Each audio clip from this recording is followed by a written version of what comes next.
34번째 시간으로 달콤한 죄의 유혹이라는 제목으로 하나님 말씀 함께 나누도록 하겠습니다. 삼손 이야기로서는 이제 4번째 시간입니다. 계속해서 나실인이 지켜야 될 그런 귤에 대해서 우리가 살펴보고 있죠. 그러니까 일반적으로 구약 성경에서 나실인 이렇게 하면 하나님 앞에 구별되어서 제사의 업무를 감당했던 사람들. 원래는 이스라엘 지파 가운데 이 제사를 드리는 일은 레위 지파만 감당하게 되어 있었는데, 레위 지파뿐만 아니라 내가 하나님 앞에 제사하는 일을 좀 하고 싶다 라고 했을 때는 나실인의 서원을 하게 됩니다. 내가 하나님 앞에 6개월, 1년 또는 몇 년 동안 구별되어서 주님 앞에 예배하는 일을 하겠습니다 라고 하면 그 서원을 통해서 나실인이 되는 것입니다. 그리고 그 기간이 끝나면 다시 일상의 삶으로 돌아가게 되어 있었던 것입니다. 근데 오늘 우리가 그동안 살펴보게 되었던 삼손의 경우에는 그가 자신의 의지로 나실인 서원을 한 것도 아니고, 또 그의 부모가 나실인 서원을 한 것도 아닙니다. 여호와의 사자가 삼손의 부모 마노아의 아내에게 임하여서 네가 아들을 낳게 될 것인데 그가 하나님께 구별된 나실인이 될 것이다, 이렇게 전적인 하나님의 주권 가운데서 그를 선택해버립니다. 왜 이런 이야기가 이제 등장을 하는 것인가? 이것은 바로 우리에게 말씀하시는 것이죠. 너희는 이미 태어날 때부터 하나님 앞에 구별된 나실인이다 라는 것을 보여주는 것입니다.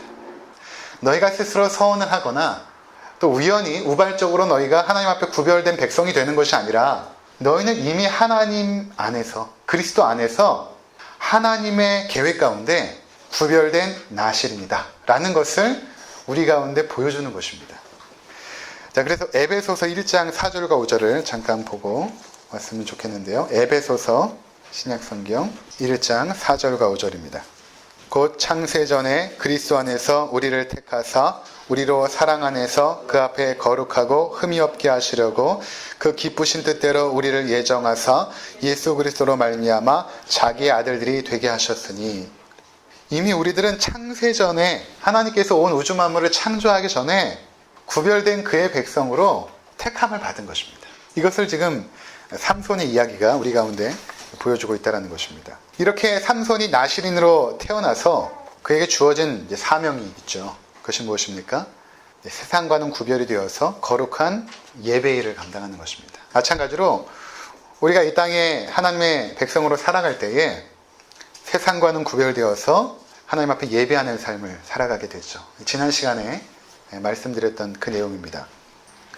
자, 그래서 예배라는 것을 지난 시간에 우리가 정리를 했는데, 이렇게 주일날 함께 모여서 순서와 또 어떤 형식을 가지고 드리는 것도 아주 중요한 예배지만, 뿐만 아니라 이 예배 이후에 우리가 세상에 나가서 살아가는 그 삶 전체가 하나님 앞에 드려지는 영적인 제사다 라는 말씀을 드렸던 것입니다. 그러니까 구약에서는 나실인이 특별히 서원이나 아니면 레위인들이 그 일을 했죠. 제사장의 직무를 감당했지만, 이제 신약시대에 이후의 성도들은 모두가 제사장인 것입니다. 모두가 제사장인 것입니다. 그래서 이제는 예배와 삶이 분리가 된 것이 아닙니다. 이렇게 예배하는 것도 예배지만 삶 속에서 하나님 앞에 살아가는 삶 자체가 하나님 앞에 드려지는 영적인 예배, 우리 몸을 거룩한 산 제사로 드리는 영적인 예배가 되는 것이죠. 그래서 그러한 영적인 예배는 로마서 12장 2절에 너희가 마음을 새롭게 함으로 변화를 받아 하나님의 선하시고 기뻐하시고 온전하신 뜻이 무엇인지 분별하도록 하라. 그렇게 우리에게 주어진 현실의 삶 속에서 하나님의 선하시고 기뻐하시고 온전한 뜻을 이루어 드리는 것이 영적인 예배라는 것입니다. 이것을 깨닫는 것이 굉장히 중요한 것이죠. 그렇게 되지 않으면 우리는 그리스도인으로서 이중적인 삶을 살아갑니다. 세상에서는 세상적인 방식으로 살아가고, 또 교회 왔을 때는 뭔가 거룩하게 살아가는, 성과 속을 구별하고 거룩한 것과 속된 것을 구별해버리는 그런 오류에 빠져버리는 것입니다. 근데 하나님이 창조하신 모든 것은 선합니다. 우리가 의로 받으면 버릴 것이 없다라고 디모데서에서 말씀하고 있지 않습니까? 모든 것이 선한 일인 것입니다. 말씀드린 것처럼 새벽에 기도하는 그 사람도 거룩하지만 그 시간에 그 더러운 것들을 청소하고 줍고 있는 그 환경 미화원도 하나님의 창조 세계의 일부분을 감당하고 있는 건 아닙니까? 그래서 우리가 모든 일을 감당함에 있어서 하나님 앞에서 진실하고 거룩하고 의롭고 그렇게 살아갈 때에 나실인의 삶을 살아가게 된다는 것입니다. 근데 이제 우리가 두 가지의 나실인의 그 금기사항을 배웠습니다. 첫 번째로는 포도나무의 소산을 먹지 말라. 포도주뿐만 아니라 독주, 그리고 포도의 껍질, 그 씨앗도 먹지 말라. 그것의 의미를 우리가 첫 번째로 살펴보았고, 두 번째로는 머리털을 밀지 말라라는 의미.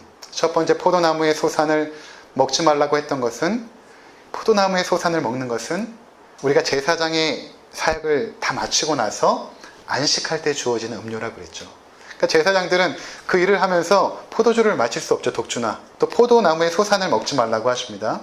그 모든 것들은 안식의 음료이며 안식의 음식이기 때문에, 그 안식을 상징하는 음식이기 때문에, 그래서 아직 그 사명을 감당하는 동안은 먹을 수 없는 것이죠. 근데 예수 그리스도께서 이 땅에 오셔서 우리 가운데 포도주를 주셨다는 것은 이미 그 안식이 너희 가운데 나로 말미암아 주어졌다는 것을 보여주는 것입니다.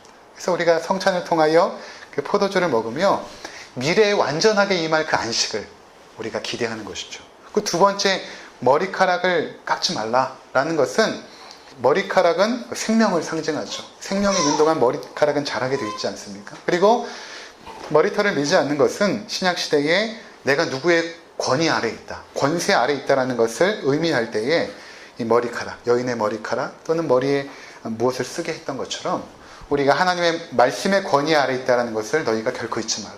그것을 날마다 기억하고 상기하며 살아가라 라는 의미였던 것입니다. 그리고 오늘 우리가 살펴보게 될 내용은 세 번째 금기 내용인데, 그것은 무엇인가 하면 시체를 만지지 말라는 것입니다. 근데 이 내용이 여호와의 사자가 마노아의 아내에게 나타나서 금기 상황을 말하는 내용에서는 빠져 있습니다. 빠져 있지만 오늘 우리가 읽었던 그 14장의 내용은 이 세 번째 금기 사항을 삼손이 어떻게 돼 있는가에 대한 부분을 보여주고 있기 때문에 우리가 이 부분을 살펴보고자 하는 것입니다. 먼저 민수기 6장 6절 7절, 자기의 몸을 구별하여 여호와께 드리는 모든 날 동안은 시체를 가까이 하지 말 것이요 그의 부모 형제 자매가 죽은 때에라도 그로 말미암아 몸을 더럽히지 말 것이니 이는 자기의 몸을 구별하여 하나님께 드리는 포가 그의 머리에 있습니다. 나실인은 시체를 가까이 하지 말라. 그의 부모가 갑자기 죽었어도 가까이 하면 안 되는 것입니다. 그만큼 철저하게 이 시체를 멀리하라는 말씀을 하셨던 것입니다. 만약에 나실인의 서원 가운데 있는데 시체를 만지게 되거나 가까이 하면 어떻게 되는가? 그러면 이 레위기에서 정한 그 제사법이 여러 가지가 있거든요. 속죄제, 속건제, 요제, 전제, 소제. 이 모든 제사를 다 드리게 했습니다. 그렇지 않으면은 다시 나실인의 직무를 감당할 수 없었던 것입니다. 그리고 만약에 만지게 되면 머리털을 다 밀고 나서 다시 모든 제사를 행하고 처음부터 그 기간을 나실인의 서원을 지내야 됐던 것입니다. 그 이전까지의 모든 서원들은 다 무효가 되어져 버리는 것이죠. 예를 들어서 300일을 서원을 했는데 299일째의 나실인의 서원을 어기게 되면, 시신을 만지게 되면 처음부터 시작하는 것입니다. 그만큼 철저하게 이 시신을 만지지 못하게 했던 것입니다. 왜 그러면 시체를 만지지 말라고 했을까? 가까이 하지 말라고 하셨을까? 그것은, 이 시체라는 것은 죽음의 결과물이죠. 그리고 죽음이라는 것은 죄의 결과입니다. 그러니까 이 땅에 죽음이 왔다라는 것은 인간의 죄의 결과물이었던 것이죠. 그러니까 하나님은 죄와 가까이 할 수 없거든요. 완전히 선하시고 빛이신 분이시기 때문에 어둠과 가까이 할 수 없는 것입니다. 그래서 그 시신을 만진 그 사람의 제사를 받지 못하시는 것입니다. 만약에 그렇게 될 경우에는 죽어버리는 것입니다. 그렇게 부정을 가지고 하나님 앞에 나왔을 경우에는. 자, 그러면 삼손이 어떻게 시체에 접촉하게 되었습니까? 자, 오늘 이야기인데 내용이 참 재밌습니다. 14장 1절에 보면, 사사기로 돌아가서 14장 1절을 보시면 삼손이 딥나에 내려갑니다. 딥나라는 지역은 이스라엘 땅이었는데 거기서 블레셋 여인을 보거든요. 이것부터 좀 이상합니다. 왜 이스라엘 지역에 블레셋 여인이 있었을까? 블레셋 여인을 보고 반합니다. 마음에 들었던 것이죠. 당시에 이 단지파는, 이 팔레스타인 지형을 보시면 블레셋은 이 해안 쪽에, 서쪽 해안 쪽에 있고 그 블레셋과 접하여서 단지파가 이렇게 있었거든요. 처음에는 이스라엘 그 지형의 한 중간 정도에 있었습니다. 중간보다 약간 밑에 블레셋과 이렇게 함께 접경에 있었는데, 원래는 이 단지파가 블레셋을 내쫓아야 되는 것이죠. 근데 이들과 공존합니다. 이들을 내쫓지 않고 함께 살기로 결정을 합니다. 그래서 블레셋 사람들이 이스라엘 땅에 아주 자유롭게 왕래를 하고 이스라엘 사람도 블레셋 땅에 자유롭게 왕래를 하죠. 그리고 이스라엘 지형은 약간 이제 높게 있었기 때문에 우리나라로 따지면 뭐 한 평창 정도, 단지파는 한 평창 정도 있었고 블레셋은 강릉 이렇게 보시면 됩니다. 그러니까 삼손이 내려간 것이죠. 딥나로 내려가서 거기서 보니까 블레셋 여인을 보게 된 것입니다. 아주 아리따운. 그래서 마음에 담게 됩니다. 이미 하나님의 민족인 이스라엘 백성들은 하나님의 명령을 지키지 않고 블레셋 사람들을 살려두고 함께 사는 방식을 택했다는 것입니다. 그리고는 집으로 돌아옵니다. 돌아와가지고 부모에게 내가 블레셋 여인과 결혼하겠습니다 라고 말을 합니다. 당연히 그의 부모가 반대하지만 삼손의 고집을 꺾지 못합니다. 결국 삼손과 그의 부모가 함께 그 여인을 만나러 딥나로 같이 내려가게 됩니다. 상견례를 하러 가는 것입니다. 딥나 지역으로 이렇게 내려가다 보니까 거기에 포도원이 있었던 것입니다. 보통 포도원이 이제 해안 지역에 있잖아요, 많이. 근데 그 포도원에 삼손이 들어갑니다. 여기 보면 포도원에 이르렀다 이렇게 되어 있거든요. 우리나라 성경에는 보시면 14장 5절에 보면 삼손이 그의 부모와 함께 딥나에 내려가 딥나의 포도원에 이른즉 이렇게 말하고 있습니다. 근데 이른즉이라는 이 단어를 원문으로 보니까 들어갔다라는 것입니다. 거기 들어갔다. 지금 삼손은 전혀 나실인으로서의 의식을 하고 있지 않는 것입니다. 어떤 신중함이나 조심성이 전혀 없이 그냥 포도원에 들어갑니다. 거기서 그것을 따먹었는지는 기록되어 있지 않기 때문에 모르지만 이미 삼손은 나실인의 그 서원 자체를 굉장히 소홀히 여기고 있음을 보여주고 있는 것입니다. 근데 그곳에서 젊은 사자를 맞닥뜨립니다. 그냥 사자도 아니고 젊은 사자. 그러니까 인간의 힘으로는 도무지 상대하여 이길 수 없는 상대를 만난 것이죠. 근데 그때 여호와 영이 임합니다. 6절을 보시면 여호와 영이 삼손에게 강하게 임하시니 그가 손에 아무것도 없이 그 사자를 염소 새끼를 찢는 것 같이 찢었으니 그가 자기가 행한 일을 부모에게 알리지 아니하였더라. 여호와 영이 임하자 그에게 놀라운 담력과 힘이 생기게 되었고 사자를 찢어 죽이게 됩니다. 그리고 나서 딥나에 도착하여서 그 블레셋 여인을 만나게 됐죠. 그 여인과 대화를 하기 시작합니다. 대화를 하다 보니까 더 마음에 든 거예요.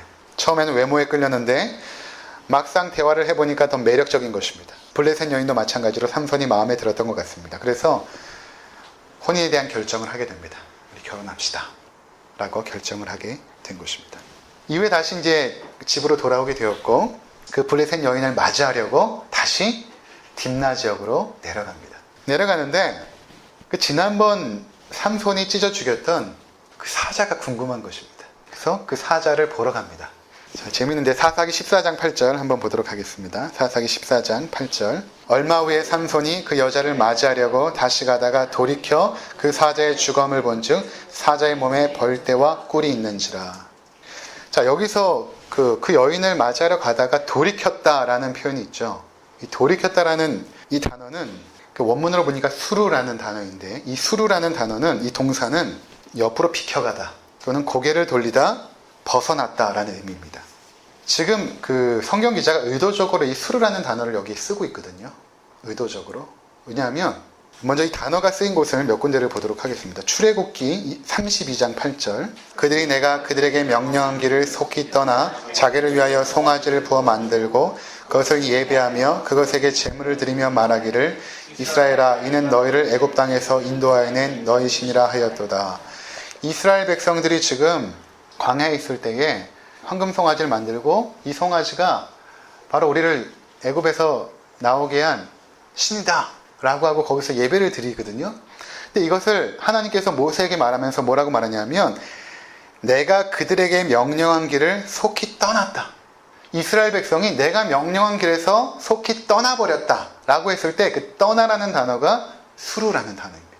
또 신명기 9장 12절 내게 이르시되 일어나 여기서 속히 내려가라. 내가 애굽에서 인도하여 낸 내 백성이 스스로 부패하여 내가 그들에게 명령한 도를 속히 떠나 자기를 위하여 우상을 부어 만들었느니라. 여기서도 그들이 내가 명령한 길에서 속히 떠났다. 하나님의 백성들이 내가 원하는 그 길에서 떠나버렸다라고 했을 때도 그 수르라는 단어를 썼습니다.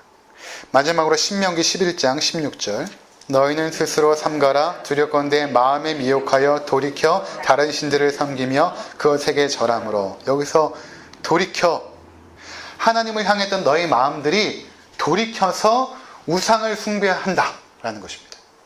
너희 하나님의 백성들이 나에게서 마음이 돌이켜서 지금 우상을 숭배하고 있구나. 그때 돌이켜, 수로라는 단어인 것입니다. 그러니까 지금 삼손이 그 딥나의 블레셋 여인을 만나러 가다가 돌이켜서 사자를 보러 갔다라는 것은 지금 무엇을 우리 가운데 보여주고 싶은가 하면 삼손이 이미 하나님께서 원하시는 길에서 돌이켰다라는 것입니다. 떠나버렸다. 하나님의 뜻에서 이미 삼손은 떠나버렸다라는 것입니다. 그리고 나서 그가 블레셋 여인을 만나죠. 이게 아주 굉장히 절묘한 그 장면인데, 하나는 사자의 시체를 만진 것과 하나는 블레셋 여인을 만나서 결혼을 하는 것 아닙니까? 이 장면이 지금 같이 언급되고 있습니다. 두 번이나. 첫 번째는 사자를 우발적으로 만나고 그 여인을 만났지만, 두 번째로는 이 사자를, 죽은 사자를 보러 일부러 가고 이 여인과 결혼을 하죠. 이게 지금 연관이 되어 있는 것입니다. 무엇인가 하면 지금 삼손이 이 사자의 시체를 만진 것은 결국 무엇인가? 이 여인을 만난 것과 똑같다라는 것입니다. 블레셋 여인을 만난 것은 부정한 것을 만진 것이라는 것입니다. 이미 하나님께서 죽은 존재라고 명한 이방인들과 접촉을 하더라. 이것은 곧 하나님께서 원하시는 길에서 떠난 것이다 라는 것을 보여주는 것입니다. 두 개의 장면은 각기 틀리지만 우리 가운데 보여주는 것은 똑같습니다. 너희가 마음이 떠나버려서 시체를 만지고, 그 시체를 만지는 것은 여인을 만나서 결혼하는 것과 똑같다는 것을 보여주는 것입니다. 자, 그런데 사자가 어떻게 죽었습니까? 그쵸, 찢어 죽였죠. 여호와의 영이 임하죠. 여호와의 영이 임해서 삼손에게 없었던 힘이 생겨 그 사자를 찢어 죽이죠. 그러니까 블레셋에 사는 그 여인이나 거기에 살고 있는 모든 이방인들은 여호와의 영이 임하면 죽여야 되는, 진멸해야 되는 존재였다는 것입니다. 근데 처음에 이스라엘 백성은 가나안의 모든 지파들을 진멸하죠. 처음에는 다 진멸하지 않습니다. 완전히 진멸하라고 했는데 다 진멸하지 않고 살려둡니다. 그리고 그들에게 삶의 양식들을 배우기 시작합니다. 농사법도 배우고 어떻게 살아가는지를 배워나가기 시작하죠. 왜냐하면 그들의 문명이 너무 찬란했기 때문에. 광야에서 40년을 살았던 이스라엘 백성들에게 그 이방인들의 문화는 너무나 매혹적이었던 것입니다. 그래서 그들을 죽이지 않고 진멸하지 않고 살려두고 그들의 삶을 배워나가기 시작하죠. 그러니까 지금 삼손이 사자를 찢어 죽였으나 그 사자를 찾아갑니다. 이것은 마치 이스라엘 백성들이 가나안 문화를 처음에는 진멸하는 것 같았으나 그것을 오히려 탐하게 되는 모습을 우리 가운데 상징적으로 보여주는 것입니다. 그러면 왜 사자를 만지게 되었습니까? 사자 안에 꿀이 있었죠. 가나안의 문화가 그만큼 달콤하다라는 것을 보여주는 것입니다. 여러분, 우상 숭배 문화는 상당히 달콤합니다. 쾌락적이고 매혹적입니다. 블레셋 여인은 굉장히 쾌락적이고 매혹적이었던 것입니다. 삼손의 마음을 온전히 사로잡을 만큼 굉장히 매혹적이었던 것이죠. 그리고 그 꿀을 찍어 먹고 삼손이 그의 부모에게도 줍니다. 부모도 함께 먹죠. 그의 부모의 세대와 함께 그 자녀의 세대가 함께 타락해버리는, 그 부모가 하나님의 말씀을 제대로 교육하지 못한 것입니다. 그렇죠. 삼손에게 질질 끌려다닙니다. 그 여인과 결혼하겠다라는 그 삼손의 고집을 꺾지 못합니다. 질질 끌려다니고 결국에는 결혼을 시키지 않습니까? 그 세대가 함께 몰락해 버린 것입니다. 삼손은 더 이상 나실인으로서 삶을 살지 않았습니다. 원래 그의 삶은 그렇지 않았습니다. 사사기 13장 24절을 함께 보도록 하겠습니다. 그 여인이 아들을 낳음에 그 이름을 삼손이라 하니라. 그 아이가 자라매 여호와께서 그에게 복을 주시더니. 그러니까 태어나면서부터 여호와께서 그에게 복을 주시고 아마 잘 자랐을 것입니다. 하나님의 복을 받고 자라다가 그가 어느 순간 타락하여 하나님의 뜻을 떠나버렸는가. 그게 바로 14장 1절입니다. 딥나에 내려가서 블레셋 사람의 딸들 중에서 한 여자를 본 것이죠. 이것은 무엇인가 하면 너희가 하나님의 품을 떠나게 되는, 하나님의 뜻을 떠나게 되는 그 출발점은 바로 보는 것으로부터 시작된다는 것입니다. 보는 것으로부터. 예수님께서도 너희가 행위로 간음한 것만 간음이 아니라 여자를 보고 음욕을 품는 것도 곧 간음이다 말씀하시죠. 보는 것으로부터 출발하는 것입니다. 아담과 하와가 타락하게 된 이유가 무엇입니까? 선악과죠. 선악과가 그게 뭐 대단하겠습니까? 근데 사단의 유혹을 받자마자 그 선악과를 보는 순간 어떤 생각이 들었냐면, 그 전까지는 그런 생각이 없었는데, 그 전까지는 선악과를 볼 때 하나님께서 우리에게 명령하신 것은 하지 말아야 돼, 그것이 하나님의 뜻이야, 이렇게 생각을 했는데, 사단의 유혹을 받고 나니까 이 선악과를 보는데 먹음직도 하고 보암직도 하고 지혜롭게 할 만큼 탐스러웠던 것입니다. 그 마음의 중심 가운데 이미 타락이 시작된 것이죠. 그리고 그것을 보는 순간 그는 그것을 먹게 되었던 것입니다. 무엇을 보는가 하는가가 굉장히 중요한 것입니다. 요한일서 2장 16절에는 이 세상에 있는 모든 것이, 가나안의 문화를 말하거든요. 이 세상에 있는 모든 것이 육신의 정욕과 안목의 정욕, 이생의 자랑. 너희가 보이는 곳에 의해서 매혹을 당하게 되면 그것은 결국에는 거기서 끝나는 것이 아니라 그것을 우리는 경험하고 싶어 합니다. 보는 차원에서 끝나지 않고 경험하고 싶죠. 경험하게 된 순간부터 하나님의 품을 떠나게 됩니다. 보는 것까지는 그래도 막을 수가 있죠. 우리의 생각까지는 그래도 우리가 통제할 수 있지만 그것이 행함으로 나타나게 되었을 때는 더 이상 통제력을 상실하고 맙니다. 예수님께서 40일을 금식하고 나서 마귀가 와서 3가지 유혹을 하죠. 그 중에 한 가지가 무엇입니까? 세상의 모든 영광을 보여줍니다. 보여줍니다. 먼저 보여줍니다. 네가 나에게 절하면 내가 이것을 주겠다. 이렇게 악한 사단들은 시각적인 것을 통해서 우리를 계속 유혹하는 것입니다. 이것을 포장하여서 굉장히 대단한 것처럼, 우리가 원하는 모든 것들을 다 줄 것처럼 포장하여 우리 가운데 딱 던져줍니다. 예를 들어서 우리 이제 미혼의 청년들이 있는데, 형제들이 연애를 하고 사귀게 되면 내 앞에 있는 자매가 내 삶의 모든 것을 다 줄 것처럼 여겨집니다. 내가 원하는 모든 기쁨과 모든 쾌락과 모든 행복을 다 줄 것처럼 생각이 되어집니다. 그 하룻밤에. 그래서 원나잇, 하룻밤을 보내고 나면 어떻게 됩니까? 별것 아닌 것에 평생 후회할 죄책감을 남기게 되는 것이죠. 하룻밤에. 그 순간의 그 쾌락 때문에. 그 순간만큼은 모든 것을 줄 것 같았거든요. 이게 가나안의 문화의 특성인 것입니다. 여러분, 돈도 마찬가지 아닙니까? 돈이 많으면 내 삶의 행복이 극대화될 것이라고 생각을 합니다. 집이나 자동차나 각종 명품들 모두 마찬가지입니다. 보지 않을 때는 괜찮아요. 근데 막상 그것을 보게 되면 그것이 내 마음을 꽉 채울 것이라고 우리는 착각을 하게 됩니다. 그게 가나안의 문화의 특성입니다. 거기에 악한 사단의 영이 작용을 하는 것입니다. 이 정도의 아파트에 살아야 여러분들이 행복하지 않겠습니까? 이렇게 보여주는 것이죠. 이 정도의 차를 타야 40대 남성으로서 멋있는 삶 아니겠습니까? 던져주는 것입니다. TV를 통하여 계속해서. 이 정도의 명품 가방 하나 들어줘야 여성으로서 무시당하지 않겠습니까? 계속 보여주는 것이죠. 이게 광고의 카피라이터의 가장 초점인 것입니다. 다윗이 한가하게 왕궁을 거느리고 있을 때 우리아의 아내 밧세바를 보게 됩니다.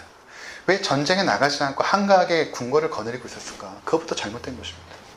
전쟁에 나가야지. 영적인 전투를 싸워야 될 우리가 한가하게 여유를 가지고 살아가게 될 때 죄악된 가나안의 문화들이 우리 눈에 막 들어오기 시작하는 것입니다.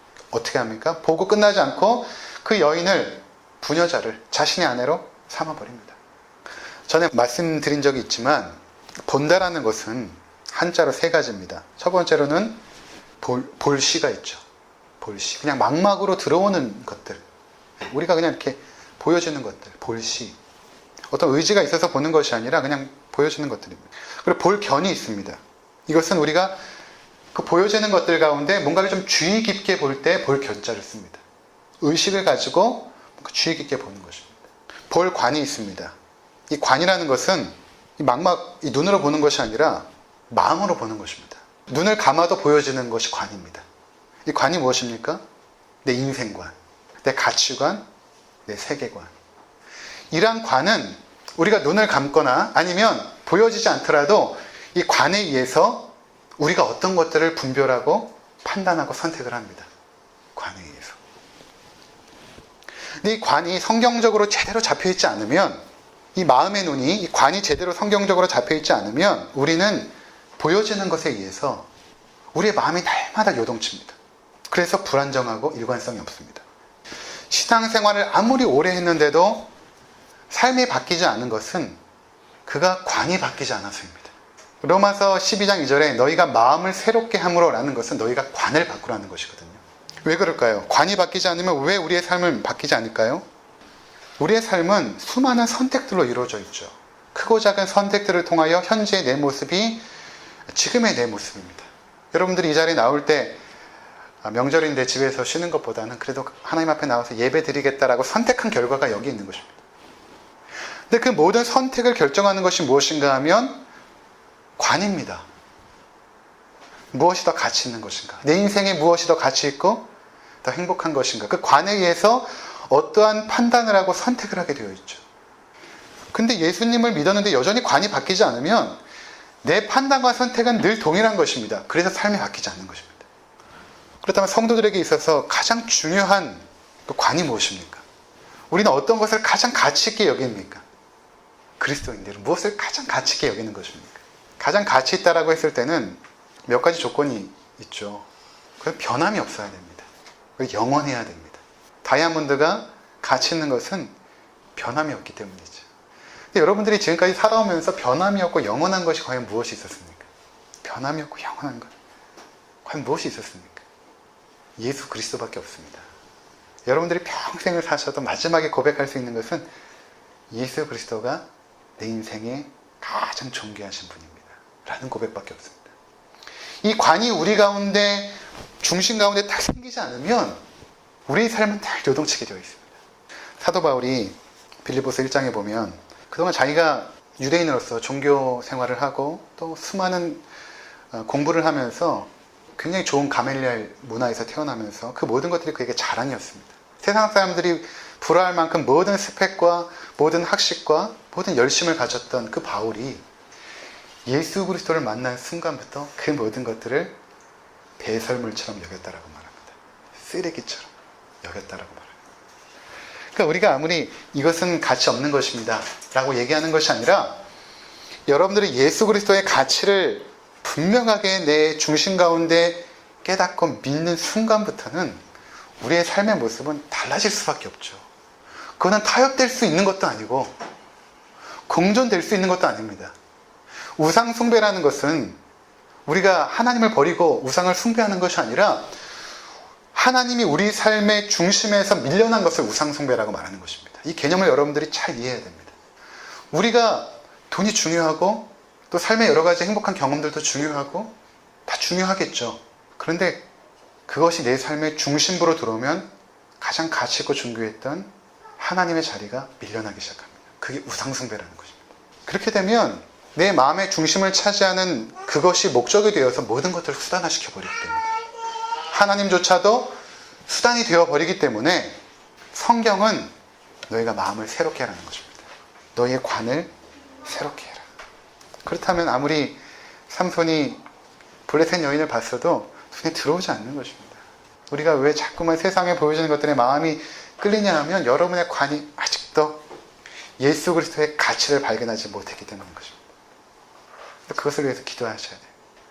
내가 예수 그리스도의 가치를 더 깊이 발견하고 세상에 보여주는 모든 것들을 배설물처럼 여길 수 있는 그런 존귀한 자로 거듭나게 하옵소서. 기도해야 되는 것입니다. 믿음이 있을 수는 있지만 하나님이 원하시는 삶의 모습대로 살지 못합니다. 우리를 구원하신 예수 그리스도는 어제나 오늘이나 영원토록 변함이 없습니다. 그분의 사랑과 자비와 선하심은 영원합니다.